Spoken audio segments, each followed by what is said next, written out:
তো তানহা, আমি এখন যদি তোমাকে আক্স করি, সেটা হলো এই যে তুমি এত ভালো রেজাল্ট করছো, তুমি একজন মানে খুবই ভালো মেধাবী স্টুডেন্ট। আচ্ছা তুমি আমাকে আর কি শাহজালাল স্যারকে কিভাবে মূল্যায়ন করবা?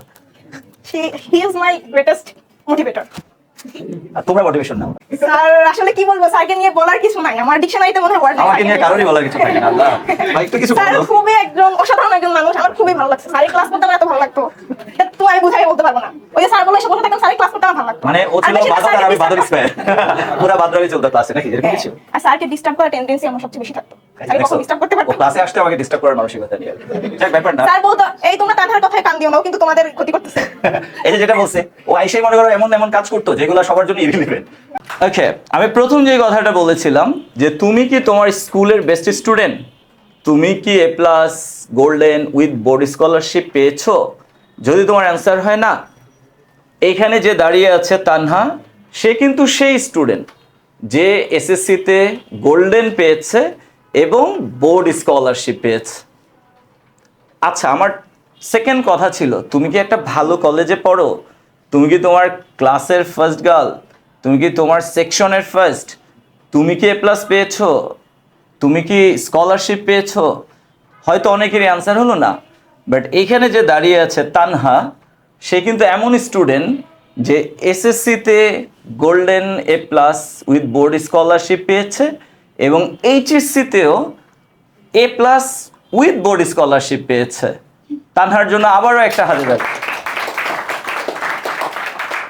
এবং সবচেয়ে বড় যে অ্যাচিভমেন্ট তানহার, সেটা হলো তানহা ঢাকা ইউনিভার্সিটির বি ইউনিটে অ্যাডমিশন টেস্টে 34তম হয়েছে।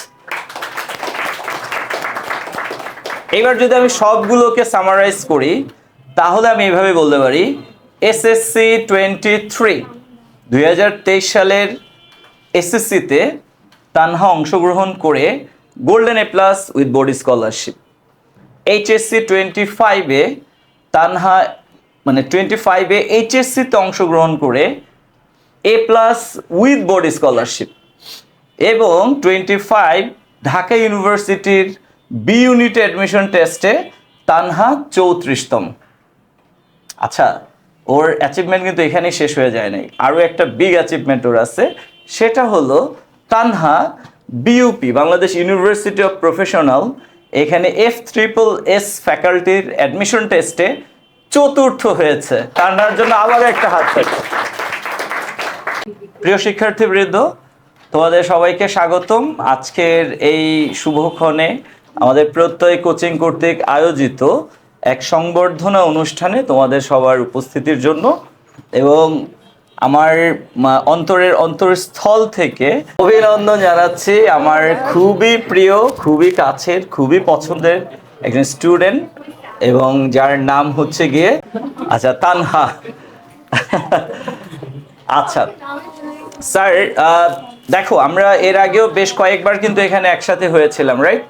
আচ্ছা, একের পর এক আমরা আমাদের সফলতার গল্পগুলো তোমাদের সামনে উপস্থাপন করতেছি, তাই না?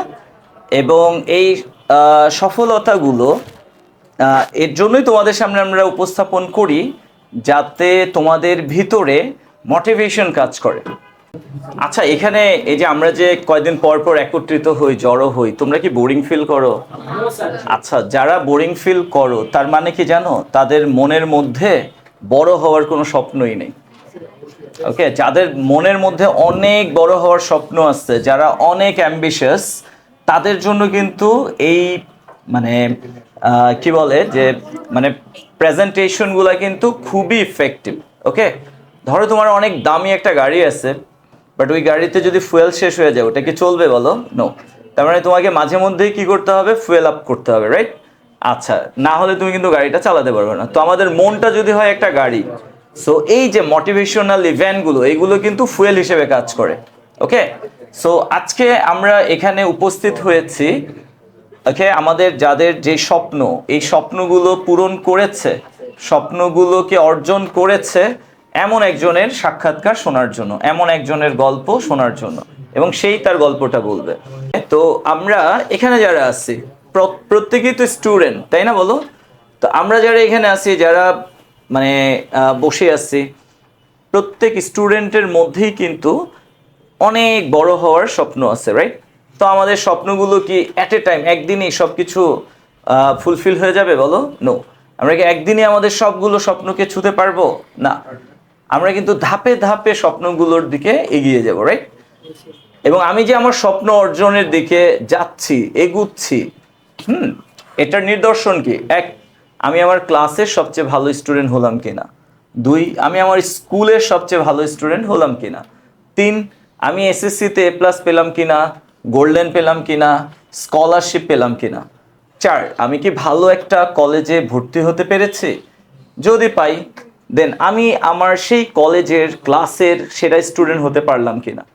ওকে। পাঁচ, আমি কি এইচএসসিতে A+ পেয়েছি কিনা, গোল্ডেন পেয়েছি কিনা, স্কলারশিপ পেয়েছি কিনা। যদি পাই, দ্যাটস গুড। অ্যান্ড দেন আমি কি একটা ভালো ইউনিভার্সিটিতে চান্স পেতে পেরেছি কিনা। এই যে আমি যে কথাগুলো বললাম, যে এইগুলো আমি যদি অর্জন করতে পারি, তাহলে কিন্তু আমি বলতে পারি যে না, আমি সফলতার ট্র্যাকে আছি, আমি রাইট ওয়েতে আগাচ্ছি আমার জীবনের লক্ষ্যগুলোকে অর্জন করার জন্য। তোমরা এখানে যারা আছো, আমার কথাগুলো শুনে মনে মনে অনেকেই কিন্তু হয়তো মানে কি বলবো, যে ভাবতেছো আরে স্যার কি বলে, এগুলো আসলে সম্ভব নাকি। দেখো, যেটা তোমার কাছে কল্পনা, যেটা তোমার কাছে অসম্ভব, আজকে এইখানে এমন একজন দাঁড়িয়ে আছে যে এই সবগুলো অসম্ভবকে সম্ভব করেছে, এবং সে হচ্ছে আমার খুবই প্রিয় ছাত্রী তানহা। তার জন্য একটা করতালি। এবং তানহা ছিল শহীদ আনোয়ার কলেজে মানবিকের 2টা সেকশনের কম্বাইন্ড ফার্স্ট পজিশন। তানহার জন্য আবারও একটা হাত। ওকে। তো এইখানে তোমরা যে তানহাকে দেখতে পাচ্ছ, খুবই লালা ভোলা টাইপের এক Tanha, but actually she is not as she is looking right now. Don't জাজ আ বুক বাই ইটস কাভার, ওকে? ও কিন্তু খুবই মানে চঞ্চল একটা মেয়ে। আমি যখন ওদেরকে পড়াতাম, হ্যাঁ, ও যখন তোমাদের মতো এরকম বেঞ্চে বসে থাকতো আর আমি পড়াতাম, তখন কিন্তু আমি ওর মানে কি বলবো, যে ওর ওর দুষ্টামি, হ্যাঁ, বা ওর কোয়েশ্চেন, হ্যাঁ, বা ওর ওর কারণে কিন্তু আমার ক্লাসটা পুরো অস্থির হয়ে যেত। এবং তানহার একটা স্পেশালিটি বলি, ও এমন এক স্টুডেন্ট ছিল, সেটা হলো আমি যাই হোমওয়ার্ক দিতাম ও তা 100% কমপ্লিট করতো। দেন তার চেয়েও বাড়তি কিছু করতো, যেটা আমি এখনো পড়াই নাই, এবং ক্লাসে এসে ও ফার্স্টে ওই বাড়তি কোয়েশ্চেনগুলো করতো, আর বাকি যারা আছে তারা সব বলদের মতো বসে থাকতো। আর আমি নিজেও মাঝে মধ্যে অপ্রস্তুত হয়ে যেতাম যে আসলে আমি কি তানহাকে বুঝাবো না আমি পুরো ক্লাসকে বুঝাবো। ওকে। তো মর্নিং শোজ দ্য ডে, তোমরা এই কথাটা জানো নাকি জানো না? মর্নিং শোজ দ্য ডে, এটার বাংলা হলো এরকম, যে মূল্যটা বাড়ে তা পত্তনেই বোঝা যায়। ওকে, এটা রাইট? এটা আলো বুঝেনি ওরা। ও, এটা আরো বুঝে নাই। এটা একটা প্রবাদ আর কি, মর্নিং শোজ দ্য ডে। তার মানে সকালটা দেখলেই বোঝা যায় যে মানে দিনটা কেমন হবে। ওকে। তো আমি যখন তানহাকে ফার্স্ট ইয়ারে পাই, এবং আমি ওকে কিছুদিন ক্লাস নেওয়ার পরে আমি বুঝতে পেরেছিলাম যে she is absolutely a genius girl, এবং ফিউচারে সে অবশ্যই অনেক ভালো করবে। কিন্তু সে যে এত ভালো করে ফেলবে, সত্যি আম সারপ্রাইজড। সো সব কিছুর জন্য তানহাকে আমরা অভ্যর্থনা জানাই, একটা করতালির মাধ্যমে। Big hand for Tanha. আচ্ছা, এখানে যারা আছো, তোমরা কি তানহার মতো হতে চাও? অবশ্যই স্যার। কার কার স্বপ্ন তানহার মতো হওয়া? ওকে ফাইন, সবাই স্বপ্ন দেখতেছো তানহার মতো হওয়ার। তো তানহা যেভাবে তানহা হলো, তানহা যেভাবে তার এই সফলতাগুলো অর্জন করলো, আমরা কি তানহার মুখ থেকে এটা শুনতে চাই? ওকে, তাহলে আমরা তানহার কাছ থেকে শুনি যে আসলে তানহা কিভাবে এসএসসিতে গোল্ডেন উইথ বোর্ড স্কলারশিপ, এইচএসসিতে A+ with board scholarship, Dhaka ইউনিভার্সিটির বি ইউনিটে অ্যাডমিশন টেস্টে 34তম, এবং বিইউপির F+S ইউনিটে, বা এটা ফ্যাকাল্টি বলে, ফ্যাকাল্টিতে 4তম হলো। তার এই পুরো জার্নিটা একদম ছোট্ট থেকে এখন পর্যন্ত এত বিগ বিগ অ্যাচিভমেন্টগুলো কিভাবে আসলো, আমরা সেটা তানহার মুখ থেকে একটু শুনি। তানহা প্লিজ, সবার জন্য, মানে তোমার। আসসালামু আলাইকুম। ওয়ালাইকুম আসসালাম। আগে শুনি আমার ভাই বোনেরা কেমন আছে। আচ্ছা, এতক্ষণ তো স্যার বলেই দিল, এখন আমারটা শোনো। এখন সবারই যেহেতু ইচ্ছা, কার কার ইচ্ছা আছে এখানে ঢাবিতে পড়ার? এখন হচ্ছে সবাই একটাই কিউরিসিটি যে তানহাকে কিভাবে পড়েছে। আসলে পড়ালেখাটা সম্পূর্ণই নিজের মতো করে পড়তে হয়। কারো দেখে এই আপু এরকম পড়েছে না তার মতন পড়ে দেখি, এটা কিন্তু আসলে পড়ালেখা না। এই ভাই এরকম পড়েছে, উনি ওনার স্ট্র্যাটেজিটা বলেছে ওইটা আমি ফলো করি, এটা পড়ালেখা না। তোমার পড়তে হবে নিজের স্ট্র্যাটেজি অনুযায়ী। তুমি যেই বিষয়টা বেশি ভালো লাগে ওইটা তুমি বেশি বেশি পড়বে, আর যেইটা পারো না ওইটা আরো বেশি পড়বে। কারণ কি, এই এই এই দুইটা জিনিস তোমাদের একদম শেষ পর্যন্ত কাজে লাগবে। আর পড়ালেখার যে জেদ, আমার অ্যাচিভমেন্টের পিছনে আমার মনে হয় আমার সবচেয়ে জেদটা বেশি কাজ করছিল। সবার আগে নিজেকে চিনতে হবে তুমি কতটুকু এফোর্ট দিতে পারবা। হ্যাঁ, সক্রেটিস একটা বিশেষ উক্তি বিখ্যাত। দেখছো আমি কত মেধাবী।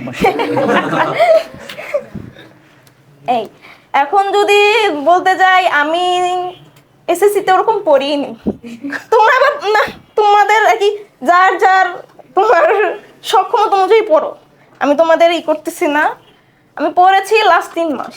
ভাই চাপাবাজি করো না কিন্তু, সত্যি স্যার, পরে ওরা তোমার স্ট্র্যাটেজি ফলো করেছে না করতে না পারে না, এটা তো নিজেদের সক্ষমতার উপর ডিপেন্ড করে। আচ্ছা, নিজেকে তো সবাই চেনে, ঠিক আছে, কে কাকে চেনে। ভাই যারা সফল এরা কিন্তু এরকমই বলে। সরি বাট আমি জানি কি কথা পড়ে। তোমার নোট দেখতে দেখতে আমার মাথা ঘুরে গেছে, আর তুমি 3 ঘন্টা পড়ছো না। আচ্ছা যাই মেনে নিলাম। ভাই যারা সফল তাদের অল ইজ রাইট। বলো। আমরা তো সারাদিন বকাবকি করতো, আবার ওরকম ইও করতো না, জোর জবরদস্তি করতো না। আমি তোমরা বিশ্বাস করবে না, আমি এইচএসসি কথা বলতেছি। আমি দিনে 1 ঘন্টা কি 2 ঘন্টা পড়তাম, কিন্তু ওই টাইমটা আমি একদম খুব মনোযোগ দিয়ে পড়তাম।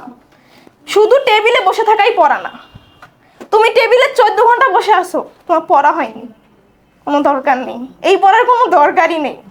তোমার আর কি যতটুকু পারো তোমার কি বলবো, প্রাণ দিয়ে পড়ো, মন লাগিয়ে, যাতে তুমি যেই জিনিসটা পড়ার জন্য আসছো ওইটা তুমি কমপ্লিট করতে পারো। আমার ওরকম ছিল যে একটা টিচার ছিল বাসায়, উনি সবসময় আর কি করতো, আমি তো পড়ালেখা করতাম না, উনি বলতো এই পড়া দিয়েছি তুমি পড়ো। ওই 1 ঘন্টা 2 ঘন্টা আমি ওইগুলো শেষ করতাম, গেছে আমি তার কাছে পড়া দিতাম। এভাবে আমার কখন যে 3-4 বার বই শেষ হয়ে গেছে আমি বলতে পারি না। পরে যখন আমার রেজাল্ট দিল আমি তখন চিন্তাও করি নাই গোল্ডেন আসবে, দেখলাম গোল্ডেন আসছে, পরে দেখলাম স্কলারও আসছে। যাক, এখন আমি আমার এইচএসসিটা বলি। প্রথমে আমি গ্রামের স্কুল থেকে পড়েছি, যেটা বলার। আর ঢাকাতে আসার সময় যেহেতু চাচুদের একটুখানি ছিল যে মেয়ে মানুষ আসতে পারবে না এরকম, আমার অনেক জিদ ছিল, আমি কেন আসবো না, আমার ভাইয়েরা সবাই এখানে পড়ে, আমি কেন পড়তে পারবো না। ওই জিদের খাতিরে আমার আম্মু আমাকে নিয়ে আসছে এখানে এসে আমি হোস্টেলে পড়ি, হোস্টেলে উঠেছি। তোমরা কে এখানে হোস্টেলে আসো? কেউ না, যাক তোমাদের অনেক লাগ ভালো। তো তোমরা জানো হোস্টেলে থেকে পড়া, এই যে এইচএসসির একটা ছোট্ট মেয়ে বা একটা ছেলে, ওকে বাবা মার থেকে দূরে থেকে, মানে তুমি ইমাজিন করতে পারো যে তুমি 2 বছর বাবা মা থেকে দূরে, তাদের সাথে সেই রকম ভাবে দেখা নাই, হোস্টেলে থেকে পড়াশোনা করা। সো এটা কিন্তু খুবই স্যাক্রিফাইসের একটা বিষয় যেটা তানহা করছে। হোস্টেলে থাকলে অনেকে আছে বকে যায়, আমি অনেক দেখেছি। আমি যে কয়টা আমার বিশ্বাস হয় আমি যে কয়টা দেখেছি সবগুলো বকে গেছে। তানহার কিন্তু স্মার্টফোন ছিল না, বাটন ফোন। আমি এখন আমার কাছে স্মার্টফোন নেই, বাটন ফোন চালাচ্ছি। তো যখন আমি আসছি এখানে কলেজ শুরু হওয়ার 2 মাস আগে, তো আমি হোস্টেলে উঠলাম। আমার এত জেদ কাজ করতেছিল, আমার হচ্ছে 3টা বই ছিল, বাংলা, ইংলিশ আর হচ্ছে আইসিটি। যা পড়া যায় বাংলা আমার ওই 2 মাস আমি 2 বার শেষ করে ফেলছি, আর ইংলিশ মেইন বই পড়ে ফেলছি, আর হচ্ছে আইসিটি যতটুকু পারি আমি অতটুকু কমপ্লিট করে ফেলছি। আর কোচিং তো করতাম আমি আগে থেকেই। তো কলেজে যখন গেছে, আমি তো গ্রামের স্টুডেন্ট, তো টিচাররা কোয়েশ্চেন করলে আমি বসে থাকতাম, আমি বসে থাকতাম, কারণ আমার মধ্যে ওই সাহসটা কাজ করতো না। আল্লাহ, এই এত বড় কলেজ কি না কি হয়। ও শহীদানোর কলেজে ছিল, তো আমি খুবই একটি টেনশনের মধ্যে থাকতাম যে আমি তো পারি কিন্তু বলি না। পরে এক মেয়ের সাথে জিদ দেখায় আমি বলে ফেলছি, ও বলতেছে আমি বলতেছি একটা, ও বলতেছে আর একটা, তা আমি জিদ দেখায় বলে ফেলছি। তো স্যার অনেক অ্যাপ্রিসিয়েট করলো, তো ওইখান থেকেই আমার শুরু আর কি। জেদটা ওই যে চাচুদের কাছ থেকে জেদটা আসছে যে আমাকে কেন করতে দিবে না, আমি মেয়ে দেখে দেখাই দেবো আমার ভাইদের চেয়ে আমি কম না, ওই থেকে যে আসছে এই আমার জার্নি শুরু। আর এখন এখন হয়তো আমি সারাদিনই পড়ি বলা যায়, অন্য অন্য কাজ ছাড়া, যেহেতু হোস্টেল ওরকম নিজের কাজটা নিজে করতে হয়, আর খাবার টাবার তো হোস্টেল থেকেই দেয়। তো এখন পড়ালেখা তো আমার ওই থেকেই শুরু। আর দেখা যায় যে আমি দিনে কি যতক্ষণ ছিলাম ফোন তো সাথে ছিল না, পড়তাম। আর যখন পড়তে পারতাম না, ভাল লাগতেছে না, হয়তো হোস্টেলে আপুদের সাথে কথা বলতাম, তাও আর কি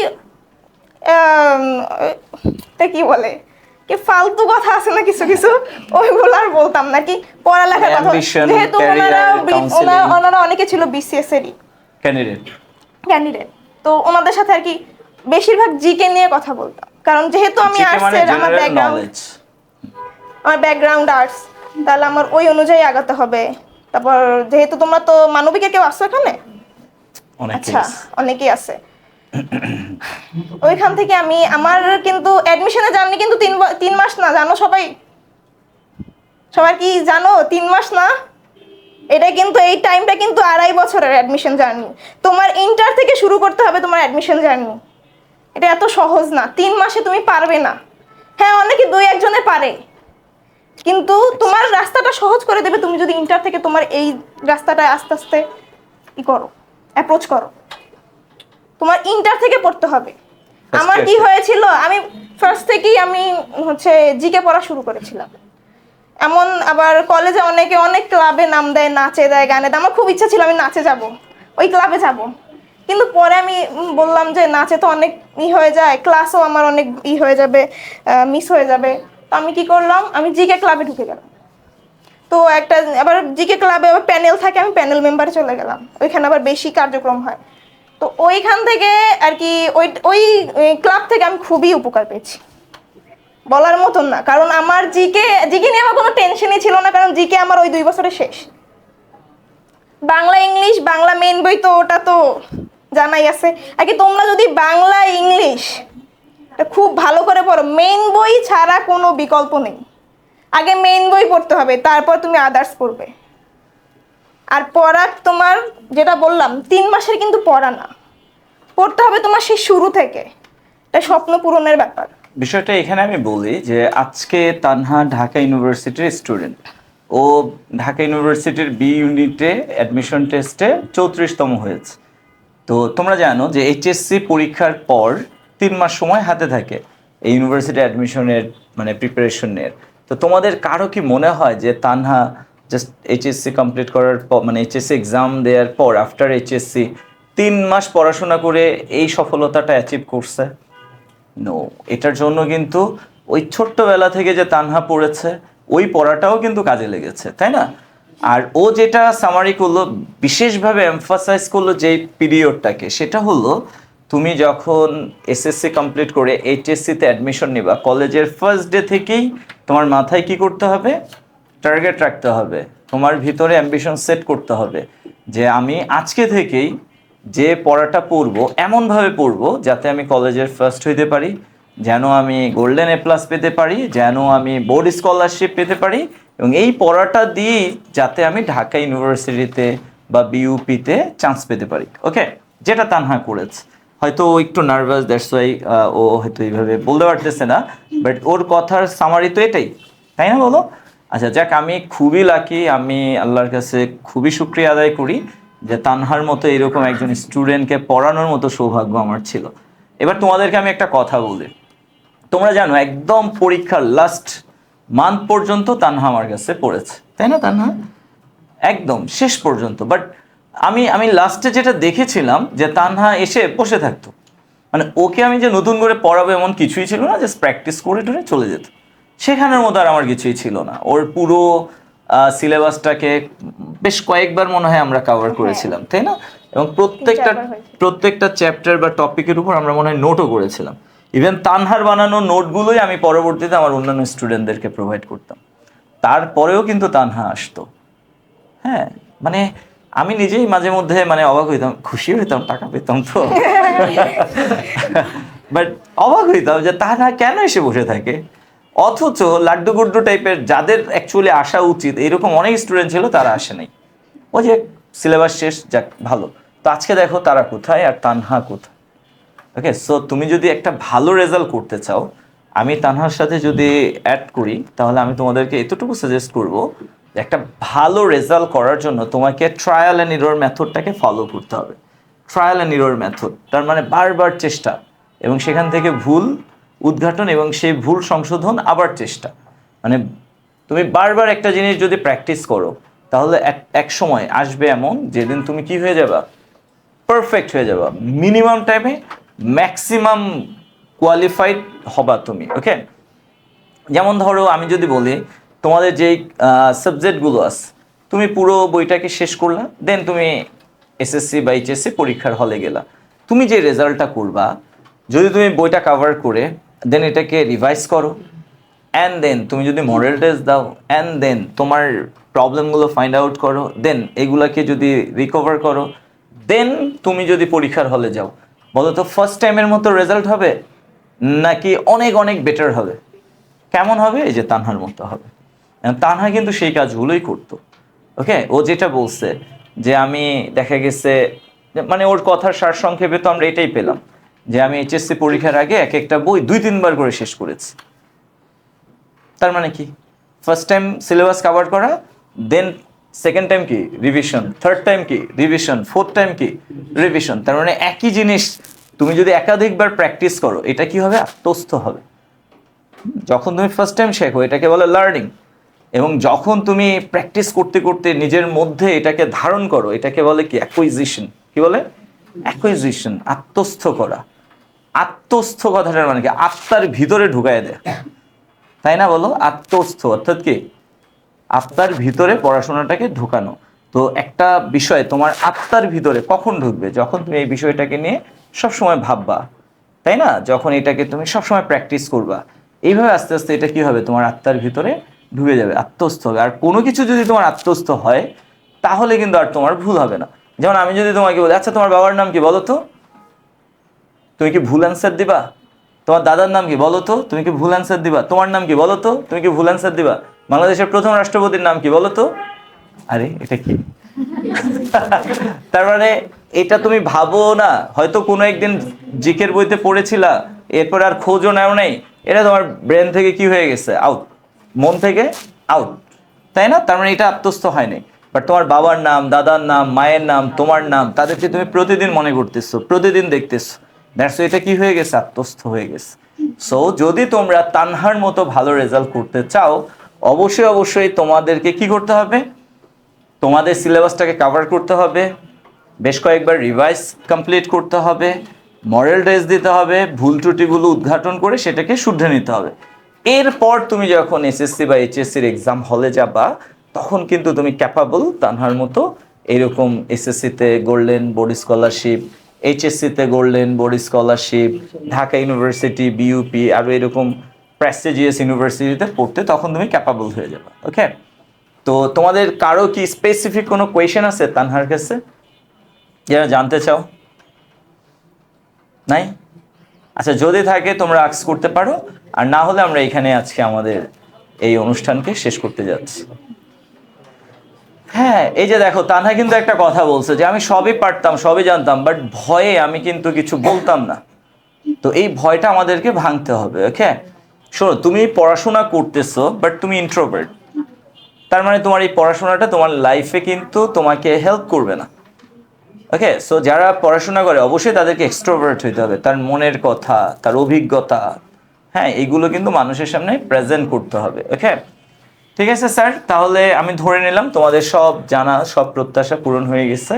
আচ্ছা, হ্যাঁ, ওকে। তো যাই হোক, আমি আসলে তানহাকে 2 বছর পেয়েছিলাম। সেই দিনগুলো, সেই সময়গুলো সত্যি এখনো আমার কাছে খুবই প্রাণবন্ত। আমি চোখ বন্ধ করলেই তানহার সাথে ক্লাসরুমে কাটানো সময়গুলো রিয়েলাইজ করতে পারি। অ্যান্ড আই থিঙ্ক মানে এটা আমি একদম মানে বৃদ্ধকাল পর্যন্তই আমার মনে থাকবে ইনশাআল্লাহ। আর তানহা, তুমি আমাদেরকে কিভাবে মনে রাখবা, প্রত্যয়কে? মৃত্যুকাল না স্যার, তাহলে আমরণ। ও আচ্ছা, আমার মানে মৃত্যুর আগ পর্যন্ত। আচ্ছা যাক, ওর স্মৃতিশক্তি আমার চেয়ে ভালো তো, এর জন্য। আচ্ছা, তো আমি ওদের সবাইকে বলবো যে প্রত্যয় একাডেমিক অ্যাডমিশন কেয়ার এখানে তো ওরা আছে, হ্যাঁ, তো ওরা সবাই কিন্তু স্বপ্ন দেখে তোমার মতো ইন ফিউচারে একদিন গ্লোরিয়াস রেজাল্ট যারা করবে স্বপ্নবাস তারা অবশ্যই পারে। ইনশাআল্লাহ। তো তাদেরকে তুমি প্রত্যয়ের পক্ষ থেকে কিছু বলে আজকের অনুষ্ঠানটা শেষ করে দাও। আমার একটা কোয়েশ্চেন ছিল, আচ্ছা। তোমরা কে কয় ঘন্টা ঘুমায় একটু বলতে পারো? 9 ঘন্টা, ঠিক আছে। 9 ঘন্টা। যাক, তোমাদের কি ঘুম পুরোপুরি হয়? 9 ঘন্টা হয়ে যায়? যেমন তুমি বললে 9 ঘন্টা, তুমি 5 যাক, ঘন্টা। তুমি কি ওইটার সাথে করতে পারতেছো? ইজিলি, ওকে, এটা একদম একটা ভালোই। কিন্তু আমার কি হতো জানো, আমি এডমিশনে কিন্তু 8 ঘন্টার বেশি ঘুমাইছি। ঘুমটা সবচেয়ে বেশি জরুরি। ওই যে বললাম, টেবিলে বসে থাকলে পড়া হয় না, পড়তে হবে ঘুমিয়ে। ঘুমিয়ে ওঠার পর তোমার ব্রেনটা বেশি কাজ করে। আর একঘেয়েমি পড়বে না। আমি কিন্তু আধা ঘন্টার বেশি এক মিনিটও পড়তাম না। আমি হেঁটে আসতাম কোথাও, বা 5 মিনিট আমি বসে থাকতাম। এইটা কি করে, তোমার ব্রেনটাকে আরোই করে। আস্তে আস্তে তোমার হয় ব্রেনটা হচ্ছে অনেকক্ষণ পড়তে পড়তে হয়ে যায় যে তোমার যে ক্যাপাসিটি থাকে মুখস্থ করার, আমাদের আর্টসে তো বেশিরভাগ মুখস্থ, তোমাদের সায়েন্সও মুখস্থ আছে, কিন্তু ব্রেন তো কাজ করা লাগবে। যাক, ওই ব্রেনটা কিন্তু কাজ করবে না তুমি আধা ঘন্টার পরে পড়ো। হ্যাঁ, অনেকে পারে 1 ঘন্টা 45 মিনিট পড়তে পারো, সমস্যা নেই, কিন্তু আমার কিন্তু ব্রেন ওই আধা ঘন্টাই কাজ করতো। আর কি আমি কিন্তু আমি একদিন টাইমার ধরে রাখছিলাম, আমি 8 ঘন্টার বেশি পড়ি না। এটা কিন্তু সত্যি, স্যার বলবে আমি 8 ঘন্টার বেশি পড়ি না। আর একদিন আমি 12 ঘন্টা পড়ে দেখছি, আমার রেজাল্ট সেম হয়। তাহলে কেন আমি আরো 4 ঘন্টা কষ্ট করব? দরকার নেই তো। আমি ওই 8 ঘন্টায় যেটা পড়বো ওইটাকে আমার সবচেয়ে বেশি করে পড়তে হবে, ওইটাকে ওই টাইমটাকে আমার ইউটিলাইজ করতে হবে। এইটা হচ্ছে মূল কথা, কারণ আমাদের মনোযোগ দিয়ে পড়তে হবে।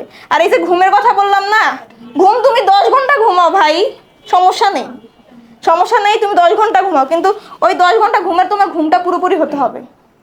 আমি আমার ঘুম পুরোপুরি না হওয়া পর্যন্ত উঠতাম না। আর সবচেয়ে বড় কথা, প্রেয়ার। সৃষ্টিকর্তার কাছে প্রেয়ার করতে হবে, এমন ভাবে চাইতে হবে যাতে সৃষ্টিকর্তা বিরক্ত হয়ে দিয়ে দেয়। আমার তো মনে হয় আমার কাছে সৃষ্টিকর্তা মনে হয় বিরক্ত হয়ে আমাকে দিয়ে দিছে, যা ও এত চাচ্ছে দিয়ে দেখ।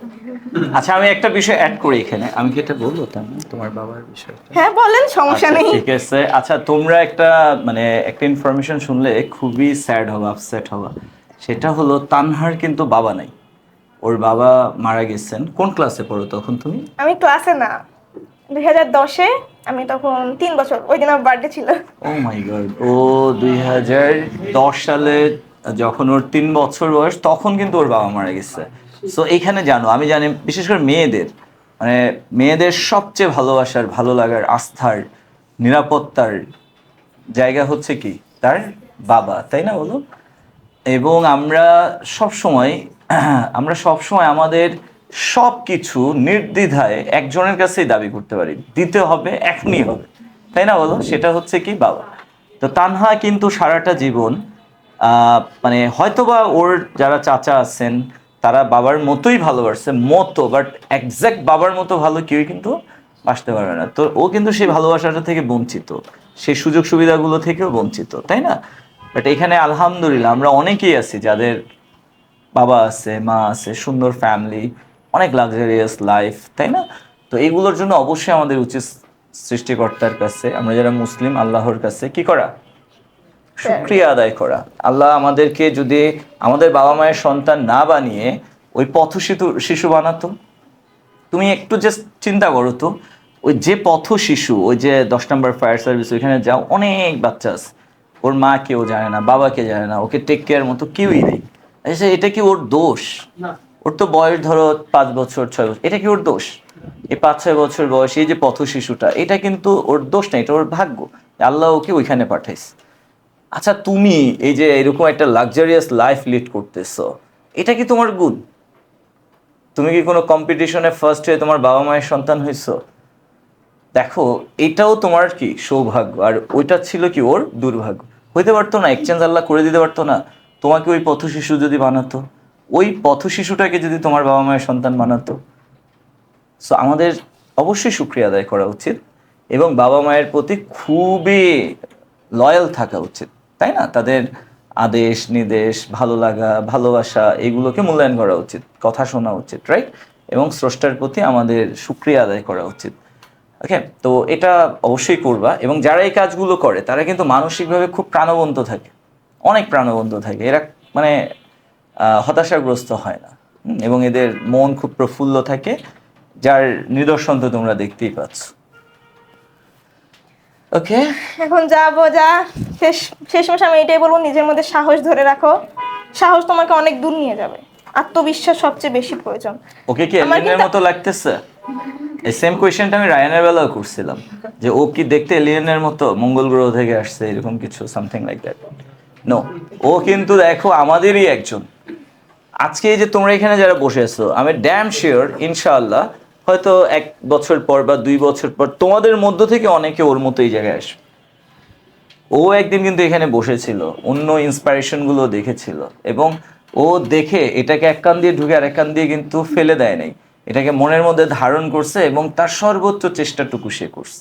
সো আমি তোমাদেরকে বলবো, যার স্বপ্ন যত বড়, তার অ্যাক্টিভিটিসগুলো কিন্তু তত সুন্দর, এবং তার সফল হওয়ার সম্ভাবনাটাও কি তত বেশি। সো তুমি যদি সফল হতে চাও, অ্যাট ফার্স্ট তোমাকে যেটা করা উচিত সেটা হলো, আসলে তুমি কি বিষয়ে সফল হতে চাও সেই বিষয়ে একটা সুন্দর অ্যাম্বিশন তৈরি করা।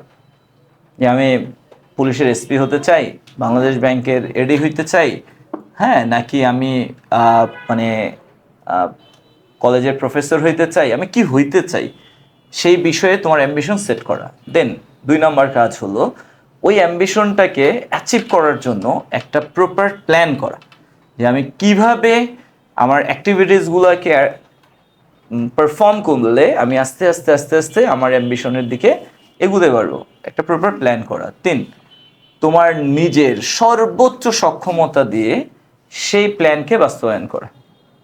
4, ইনশাআল্লাহ তাহলে অবশ্যই তুমি কি হবা, সফল হবা। এবং সফল হলে অহংকারী না হয়ে বরঞ্চ কৃতজ্ঞ হওয়া, যে আল্লাহ তোমাকে এই সফলতা দিয়েছে। বাবা মার প্রতি কৃতজ্ঞ হওয়া, শিক্ষকদের প্রতি কৃতজ্ঞ হওয়া, স্রষ্টার প্রতি কৃতজ্ঞ হওয়া, এবং তোমার এই সফলতার জন্য যারা যারা তোমাকে একটা কথা দিয়ে, 1 মিনিট সময় দিয়ে, 1 টাকা দিয়ে, একটা ভালো উপদেশ দিয়ে সহায়তা করছে, তাদের সবার প্রতি কি হওয়া, কৃতজ্ঞ হওয়া এবং অহংকারী না হওয়া। এই জিনিসগুলো যদি তুমি করো তাহলে তুমি দুনিয়াতেও সফল হবা এবং সব মানুষ তোমাকে ভালোবাসবে। শুধু সফল হওয়াই কিন্তু লাইফের বড় কথা না, তুমি অনেক সফল, এত বড় যে তুমি সবাইকে তুচ্ছ-তাচ্ছিল্য করো। দেখবা তুমি যখন বিপদে উঠবে তোমার আশেপাশে কাউকে পাবা না, বাট তুমি সফল এবং সবাইকে তুমি ভালোবাসো। তানহা যেমন তোমাদের সবাইকে ভালোবাসে, তোমাদের সবাইকে সফল হওয়ার জন্য পরামর্শ দিল। বলো, তানহাকে কি তোমাদের পরপর মনে হচ্ছে? ওকে কি অহংকারী মনে হচ্ছে? দেখো কত বিনয়ী ও, তাই না? এত মেধাবী একটা স্টুডেন্ট। আমি ওর জায়গায় থাকলে হয়তো আমার 1 পা আসমানে আর 1 পা থাকতো কই আল্লাহই জানে। ওকে, বাট দেখো কত বিনয়ী। সো আমাদের সবার কি হওয়া উচিত? বিনয়ী হওয়া উচিত, রাইট? ওকে, ঠিক আছে, তাহলে আমরা আমাদের আজকের এই সেশন এখানেই শেষ করি। আর তোমাদের সবার প্রতি আমার আন্তরিক কি বলবো যে অনুরোধ থাকবে, তোমরা সবাই তানহার এই পরামর্শগুলোকে এখন থেকেই ফলো করো ইনশাল্লাহ। তাহলে তোমরাও লাইফে অনেক ভালো কিছু করবা। তানহার বাবা মা যেমন ওকে নিয়ে গর্বিত, ইনশাল্লাহ তোমাদের বাবা মাও তোমাদেরকে নিয়ে গর্বিত হবে। আমরা যেমন তানহাকে নিয়ে গর্বিত, আমি যেমন এখন সত্যি কথা গর্ববোধ করি যে আমি তানহাকে পড়াতে পেরেছি, আমি ওর শিক্ষক। দেখো আমি কিন্তু, তোমরা চিন্তা করো এখানে তোমরা কত স্টুডেন্ট, তো এইরকম আমি 12 বছর 13 বছর ধরে অসংখ্য স্টুডেন্ট পড়িয়েছি, বাট অনেকের নামও আমার মাথায় নেই, অথচ তানহা কিন্তু আমার স্মৃতিতে থেকে যাবে সবসময়। সো এই যে স্পেশাল পার্সন হতে পারা, এটা কিন্তু বিশাল একটা ব্যাপার। তুমি স্বপ্ন যদি না দেখো কখনোই তুমি এই স্পেশাল পার্সন হতে পারবে না। ওকে, তো আমি আজকের এই অনুষ্ঠান এখানেই শেষ করি। সবাইকে ধন্যবাদ। আর তানহাকে অনেক অনেক অনেক অনেক শুভকামনা এবং শুভেচ্ছা এবং আন্তরিক কৃতজ্ঞতা আমাদের এখানে আসার জন্য। তানহার জন্য থ্যাংক ইউ। তোমাদের সাথে আমার ঢাবিতে দেখা হবে। ইনশাআল্লাহ।